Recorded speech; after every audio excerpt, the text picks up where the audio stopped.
जीवन क्या है ये जीवन? हम जन्म लेते हैं, बड़े होते हैं, हमारे माँ बाप हमें पालते हैं, फिर उनके धन से हमारा बालपन बीतता, फिर हम बड़े होते हैं, हम विवाह कर लेते हैं, हमारी संतानें होती हैं, हम उनको पालते हैं, फिर हम वृद्ध हो जाते हैं और एक दिन इस संसार से चले जाते हैं। क्या यही जीवन है? आता होगा ये प्रश्न मन में कई बार, है ना? अब तनिक जल की यात्रा देखिए। सागर से भाप बनकर उठता है, मेघ बनकर बरसता है, फिर नदी बनकर पुनः सागर में समावेश करता है। तो कभी ये प्रश्न नहीं करता कि उसका जीवन क्या है, उसका उद्देश्य क्या है। हर भाव जीता है और दूसरों के लिए जितना बन सके देता जाता। जब सागर में होता है तो असंख्य जल जीवों को जीवन देता है। जब सागर से भाप बनकर मेघ बनता है तो किसानों को आशा देता है कि फसल पुनः उपजेगी। जब वर्षा बनकर बरसता है तो इस सूखी प्यासी धरा को सींचता है। और जब नदी में होता है तो किनारों पर वनस्पतियों को जन्म देता है। तो सोचिए, क्या जल कभी ये सोचता होगा कि उसका जीवन क्या है, उसके जीवन का उद्देश्य क्या है? नहीं, वो बस अपना धर्म करता जाता और जितना हो सके सबको आनंद देता जाता। इसलिए जीवन में कभी ये प्रश्न मत कीजिएगा कि ये जीवन क्या है, इस जीवन का उद्देश्य क्या है। बस इस जीवन को जिए और जितना हो सके उतना सबको आनंद दे। मन प्रसन्न होकर बोलेगा राधे राधे। कभी वर्षा के कारण बने कीचड़ से होकर आप अपने घर गए? पादुका पहनने के कारण आप उस कीचड़ से तो बच जाते, किंतु उन पादुकाओं द्वारा उड़ने वाली कीचड़ की बूंदें आपके वस्त्रों को मैला कर ही देती। किंतु फिर भी उन बूंदों से आपके वस्त्र मैले हो जाएंगे, इस कारण से आप पादुका पहनना तो नहीं छोड़ते। इसी प्रकार जीवन में कुछ ऐसे लोग भी आते हैं पादुका की भांति, जो आपको कीचड़ से तो बचा लेते हैं, किंतु वस्त्र रूपी आपके मन पर शंका के दाग लगा ही जाते हैं। इन लोगों के कारण से मन को खिन्न करने की आवश्यकता नहीं है। आवश्यक है ये सोचना कि आपको आपके पांव कीचड़ से बचाने या आपके वस्त्र। जीवन में गंभीर होना अच्छी बात है, किंतु हर बात को यदि गंभीरता से लेने लगोगे तो जीवन का आनंद समाप्त हो जाएगा। ये संसार अनित्य है, यहाँ पे ऐसा कुछ भी नहीं जो सदा के लिए जीवित रहेगा। तो जब तक ये जीवन है, संतोष और आनंद से जिए। स्वयं पर छिटकने वाले कीचड़ पर ध्यान ना दें, बस आनंद बांटते रहें। मन प्रसन्न होकर बोले राधे राधे। व्यक्ति को जब अपने प्रेम को खो देने का भय होता है तो वो अपने प्रेम को इतने कस के पकड़ कर रखता है कि प्रेम को ही पीड़ा होने लगती है। प्रेम पा तो लेता है, किंतु उसे कैसे सहेजना है ये जब उसे नहीं समझ आता, तब वो उस प्रेम पर स्वामित्व पाने का प्रयास करता है और यहीं जन्म लेती है असुरक्षा की ये भावना, ईर्ष्या। तो एक लंबे वियोग के पश्चात दो प्रेमी एक दूसरे से पुनः मिलते हैं तो सबसे पहला भाव जो उनके मन में आता है वो ये कि कैसे एक क्षण के लिए भी अपने प्रेमी को स्वयं से दूर न जाने दो। कैसे अपने जीवन का एक एक क्षण अपने प्रेमी के साथ बिता। प्रयास ये रहता है दाऊ, इन दो प्रेमियों के मध्य में कोई भी ना आ पाए, और जब ये नहीं हो पाता तब जागती है ईर्ष्या। परीक्षा एक ऐसी व्यवस्था जिससे मुझे, आपको, सबको कहीं ना कहीं दो चार होना ही पड़ता है। स्मरण कीजिए अपना बालपन।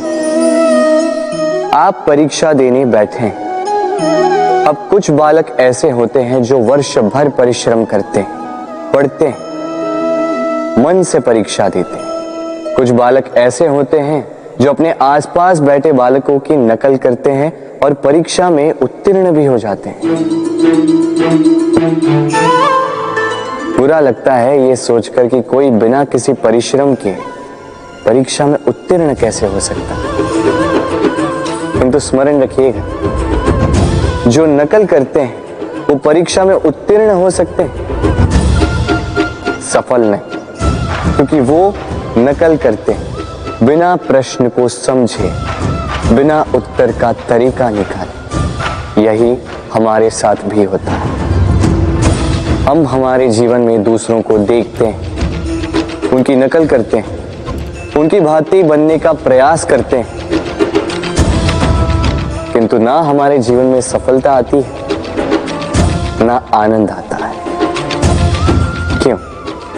क्योंकि हम एक विशेष बात भूल जाते हैं कि प्रत्येक मनुष्य का व्यक्तित्व भिन्न होता है। आप दूसरों की नकल करके अपना जीवन व्यतीत कर सकते हैं, किंतु यदि अपने जीवन में सफलता लानी, यदि अपने जीवन में आनंद लाना है, तो स्मरण रखिए, स्वयं के प्रश्नों का उत्तर जीवन में स्वयं को ही खोजना होगा। राधे राधे। मनुष्य को जब सफलता मिलती है तब उसमें जागता है अहंकार, और ऐसे में मनुष्य अक्सर एक बात भूल जाता है, झुकना। सोचता है कि मैं किसी के समक्ष क्यों झुकूं? और ऐसा इसलिए होता है क्योंकि मनुष्य एक महत्वपूर्ण बात भूल जाता है। इस संसार में, इस जीवन में उसने जो भी प्राप्त किया है, झुककर प्राप्त किया। बालपन में चलना सीखा तो इस धरा पर झुककर, गिरकर। बड़ों का आशीष लिया तो झुककर। किसान को फसल काटने के लिए झुकना पड़ता, कुएं से पानी निकालने के लिए पात्र को झुकना पड़ता, भगवान से आशीर्वाद प्राप्त करने के लिए उनके समक्ष झुकना पड़ता है। आंधियों में वृक्ष सुरक्षित कैसे रहते? झुककर। सम्मान कैसे पाया जाता है? झुककर। किसी के समक्ष झुकने का अर्थ स्वयं का आत्मसम्मान खो देना नहीं होता। उसका अर्थ होता है विनम्र। हम मनुष्य हैं और इस आकाश की ऊंचाइयों तक पहुंचने के लिए हमें किसी पक्षी की भांति पंखों की आवश्यकता नहीं। बस जितना झुकेंगे उतना ही ऊपर उठेंगे। राधे राधे। आप इस संसार में ऐसे कई लोगों को जानते होंगे जिन्हें आप स्वार्थी मानते हैं, जो आवश्यकता पड़ने पर ही आपको स्मरण करते हैं, अन्यथा वर्षों तक कहीं दिखाई भी नहीं देते। किंतु जैसे ही उनकी आपके सहायता की आवश्यकता पड़ती है, हाथ जोड़कर आपके सामने सज्ज रहते। बड़ा क्रोध आता है ना, मन खिन्न हो जाता, मन से ये स्वर निकलता है कि इस व्यक्ति की सहायता न करें। किंतु आप ऐसा कभी मत कीजिए। आप सोचेंगे क्यों कह रहा हूं मैं ऐसा? स्मरण रखिएगा, दीपक का स्मरण व्यक्ति केवल तभी करता है जब अंधकार गहरा हो जाता है। उसे स्वार्थी मानकर स्वयं व्याकुल ना हो, स्वयं को दीपक मानकर आनंदित हो। भाग्यवान समझिए खुद को कि किसी को आवश्यकता पड़ने पर आपकी याद आए कि आप इस संसार में किसी की सहायता करने योग्य हैं। इस जीवन में किसी के स्वार्थी होने से स्वयं का दृष्टिकोण न बदले। बस ये दृष्टि रखिए स्वयं के परमार्थ पर। मन प्रसन्न होकर बोले, राधे राधे। मनुष्य बड़ा ही विचित्र प्राणी होता है। जब हाथ खाली होते हैं तो आंखों में स्वप्न भरे होते हैं। जब खोने को कुछ नहीं होता तो पाने के लिए प्रयास करता रहता है। निर्भय होकर आगे बढ़ता है, संकटों का, चुनौतियों का सामना करता है। किंतु जब हाथ भर जाते तो स्वप्न देखना ही बंद कर देता है। जो पा लिया उसे खो ना दे, इस भय से संकटों का, चुनौतियों का सामना करना बंद कर देता है।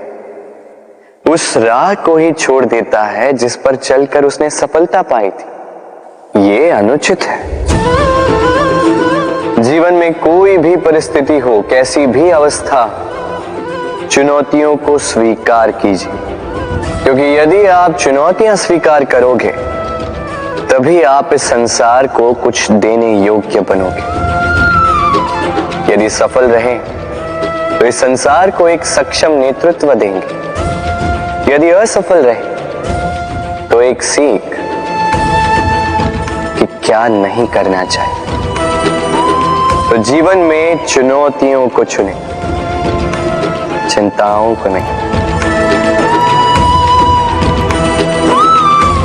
राधे राधे। हमारा शरीर प्रकृति की सर्वोत्तम रचना है। जो अंग, जो तत्व हमें मिले, उन सब का अपना अपना एक संदेश है। तनिक सोचिए, दो आंखें दी हैं देखने के लिए, दो कान दिए हैं सुनने के लिए, नथुने भी दो हाथ दिए हैं दोहरा परिश्रम करने के लिए, किंतु जीव केवल एक।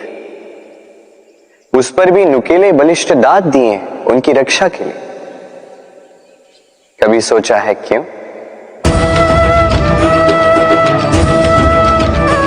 क्योंकि शब्द और शब्दों का उपयोग मनुष्य का सबसे बड़ा शस्त्र है, जिसका उपयोग जितना सोच समझकर किया जाए, मनुष्य जीवन में उतना ही ऊपर उठता है। तो समझे ना?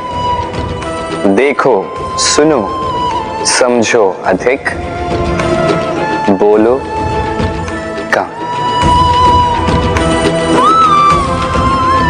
राधे राधे।